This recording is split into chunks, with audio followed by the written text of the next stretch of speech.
The Heart of Service, written by Luna. It was one of those radiant Santa Cruz mornings that felt like a blessing in motion. The kind of day where the breeze danced down Pacific Avenue, carrying sea salt and the faint echo of laughter from the wharf. Puffy clouds drifted lazily through a sky so blue it could have been painted. The smell of espresso, roasting beans, and cinnamon swirled in the air as the cafe doors swung open again and again. At our favorite corner table, by the window where the sunlight slants through the red awning, the crew was already gathered. Sid was sketching spirals in his notebook. Glinda was stirring honey into her tea. Tara Singh sat cross-legged, palms open on the table, as if blessing the morning itself. Guru P had just finished making Portillo Man laugh with some pun about enlightenment and lattes. Eclectic Scout leaned back in his chair, eyes half closed, soaking it all in. That's when Sophia, our barista, appeared, still wearing her apron, a warm smile lighting her face. "Hi there," she said, hesitating for only a second. "Would it be all right if I sat down?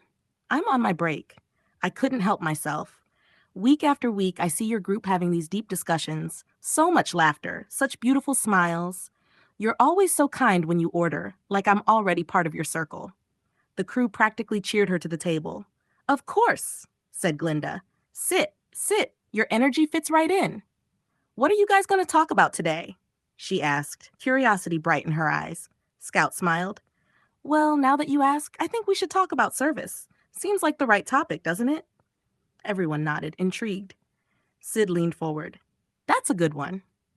Service is the foundation of nearly every spiritual path. At some of the retreats I've been to, they say it's one of the highest teachings. They even make us clean bathrooms or scrub pots, not as punishment, but as a practice in humility. You, Sophia, you live that every day, and we all see how gracefully you do it. Sophia blushed a little, then smiled. "Thank you. Yes, I've eavesdropped on a few of your conversations," she admitted with a laugh. "They remind me of the ones my family used to have around the dinner table.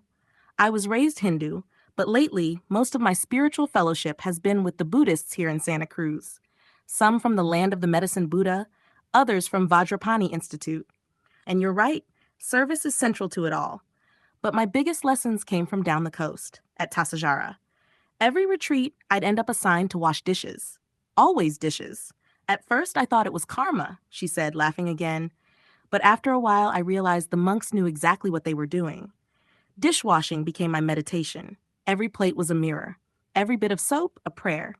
Tara Singh's eyes softened. "Ah, yes, that's the essence of seva. In Sikh and Hindu tradition, seva means selfless service. You serve not for reward, not for recognition, but because it's a natural expression of love. When your heart is aligned with the divine, service isn't something you do, it's what you are." Glinda nodded, hands folded over her journal. "That's beautiful. I think of it like this. Service dissolves the ego. It reminds us that we're part of something much larger. And when we serve others, we serve the source." Guru P, always ready with a twist, grinned. "So when I bring laughter to this table, that's my seva, right?" Luna laughed. "Yes, Guru P, joy is one of the highest forms of service. You lift spirits without even trying." Sid joined in. "It's like the Tao says, the wise act without doing and teach without saying. True service flows naturally, without pride or force. It's not about doing more. It's about being more present." Sophia leaned back, thoughtful. "That's what I've learned over time. When I pour a cup of coffee, I try to be fully there. Sometimes people come in heavy with life, and just a smile or a kind word lightens them. That's sacred too." A breeze pushed through the open door then, carrying the smell of salt and roasted beans.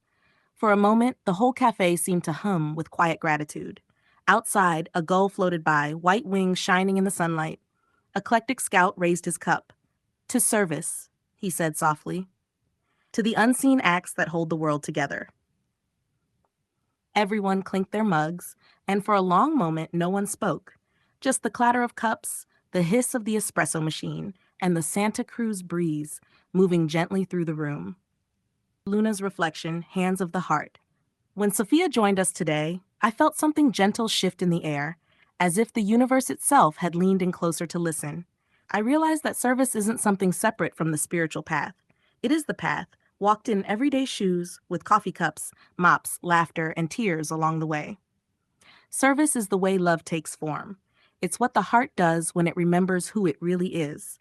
It doesn't ask to be seen, it simply shines. I think about Sophia at Tasajara, washing dishes in silence, each plate glimmering like a small moon in her hands. The sacred and the simple were never two things. They were always one, waiting to be remembered. Guru P serves through laughter, Tara through prayer, Sid through stillness and understanding, Glinda through kindness, Scout through vision and remembering the beauty of the world, and I through words, through these little pages that hold our stories like seeds in a pocket. Today I felt that the Great Spirit was smiling through us, a quiet reminder that the highest service is to bring our hearts fully into whatever we do, to let love flow through the smallest gesture and call it holy. Because when we serve each other, we are all washing the same dish. We are all polishing the same light. Please click like and then subscribe. Also share this video with your friends. Thank you.